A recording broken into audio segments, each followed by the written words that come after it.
कुछ पेशेंट्स इस कंप्लेंट को लेकर आते हैं कि उन्हें खाना खाने में प्रॉब्लम होती है।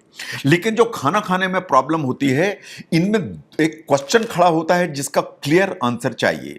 आप जो खाना खाते हैं, आपको निगलने में प्रॉब्लम होती है, या आप खाना खाते हैं तो खाना खाने में दर्द होता है? क्योंकि ये दो बिल्कुल अलग अलग चीजें हैं। जो खाना खाने में प्रॉब्लम होती है, खाना निगलने में प्रॉब्लम होती है, खाना अटकता है, इसे कहते हैं डिस्फेजिया। जो आप खाना खाते हैं उसमें दर्द महसूस होता है, जो पेनफुल जो आपका डिग्लूटिशन है उसे कहते हैं ओडाइनोफेजिया। इन दोनों को जरा ध्यान से देखिए आप। नो, अगर हम डिस्फेजिया की बात करें, या खाना निगलने में जो दिक्कत होती है, खाना अटकता है, इसे डिस्फेजिया कहते हैं।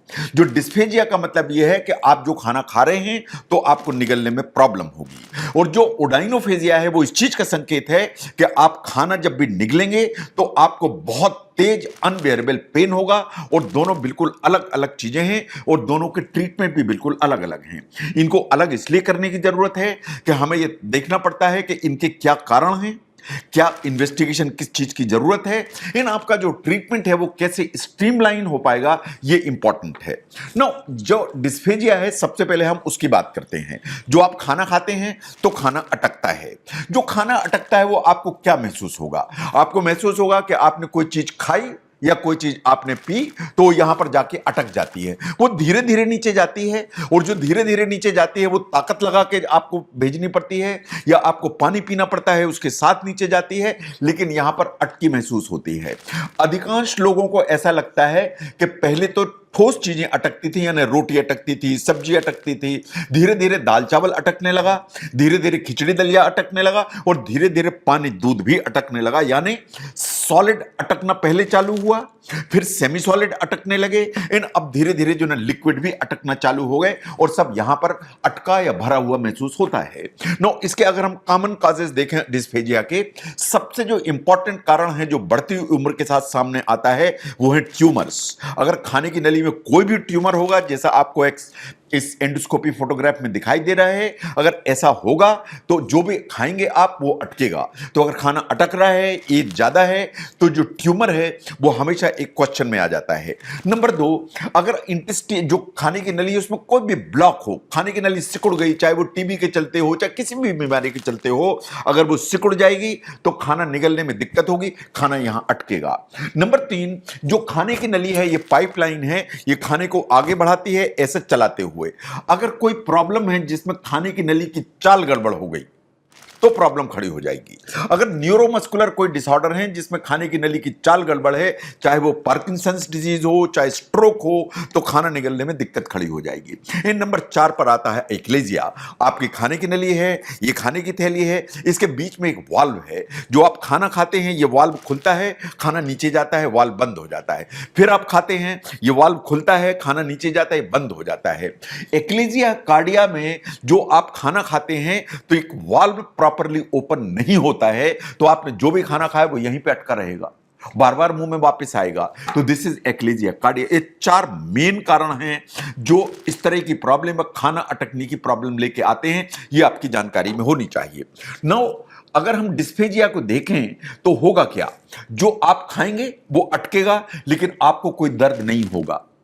जो आप खाएंगे, आप बाकी लोग मान लीजिए 10 मिनट में खाना खा रहे हैं, इट इज क्वाइट पॉसिबल कि आपको खाना खाने में आधे घंटे का टाइम लगे, क्योंकि आप धीरे धीरे खा पाएंगे, लेकिन आपको पानी पी पी के नीचे उतारना पड़ेगा, बट कोई पेन नहीं होगा। नाउ, अब हम चलते हैं ओडाइनोफेजिया की तरफ। ओडाइनोफेजिया का मतलब है दर्द।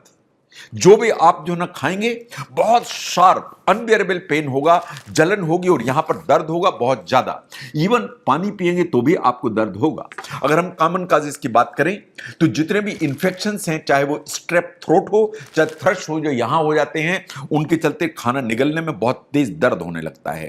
अगर आपको लंबे समय से सीवियर एसिड रिफ्लक्स होगा तो इस तरह के घाव हो जाएंगे, जैसे आपको एंडोस्कोपिक फोटोग्राफ में दिखाई दे रहे हैं। तो आप खाना खाएंगे तो खाना खाने में निगलने में दर्द होगा। अगर खाने की नली में अल्सर्स हैं तो निगलेंगे तो दर्द होगा।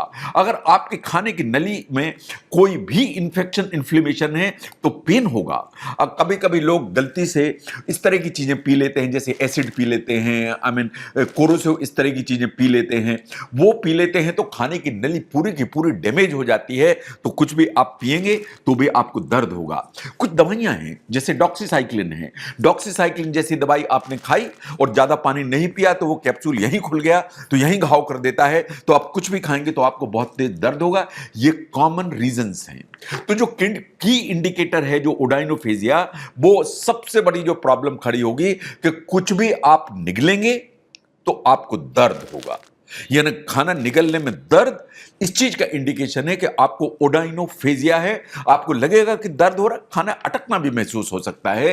कभी कभी दोनों सिम्टम एक साथ आ जाते हैं या ओवरलैप करते हैं, इसलिए कि दोनों की दोनों सिम्टम, अगर मान लीजिए इसमें इंफेक्शन है उसके साथ हल्की सी नैरोइंग भी हुई तो दोनों सिम्टम्स एक साथ आ जाते हैं ना। जब भी इस तरह की दोनों सिम्टम भी साथ हों या अलग अलग भी सिम्टम्स हो तो आपको कभी अपने डॉक्टर को दिखाने की जरूरत है। अगर आपके सिम्टम्स ज्यादा हैं, डॉक्टर को कंसल्ट करने की जरूरत है। अगर सिम्टम्स इतने हैं कि आप एडिक्वेट पानी नहीं पी पा रहे हैं, आपको पानी की कमी होने लगी, आपको अपने डॉक्टर से दिखाने की जरूरत है। अगर आपको लगता है कि अनएक्सपेक्टेड वेट लॉस हो रहा है, आपको अपने डॉक्टर को दिखाने की जरूरत है। आपको लग रहा है कि आपका न्यूट्रिशन कम हो रहा है, आपको मेल न्यूट्रिशन हो रहा है, आपको अपने डॉक्टर को दिखाने की जरूरत है। तो खाना निगलने में प्रॉब्लम या खाने का अटकना या खाना निगलते समय जोर का दर्द होना, ये दो बिल्कुल अलग अलग समस्याएं हैं। इन दोनों के कारण बिल्कुल अलग अलग हैं, दोनों का ट्रीटमेंट बिल्कुल अलग अलग है।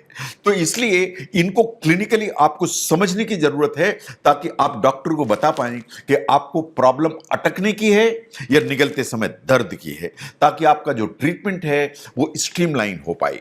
अगर इस अंतर को समझने में इस वीडियो ने आपको हेल्प की तो जरूर शेयर करें, इस वीडियो को शेयर करें, इस चैनल को सब्सक्राइब करें। मैं doctor V K Mishra from gastro liver hospital, Swaroop Nagar, Kanpur. Thank you very much.